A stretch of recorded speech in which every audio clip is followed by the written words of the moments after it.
মুর্শিদ আমার বর কর্ণ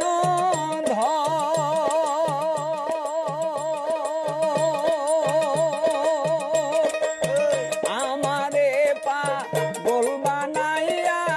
রইলা কোন শহর ও মুর্শিদ আমার বরই কর্ণ আমারে পাগল বানাইয়া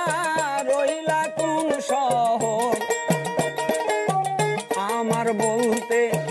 আর কিছু নাই দয়াল আমার বলতে আর কিছু নাই দয়াল আমার বলতে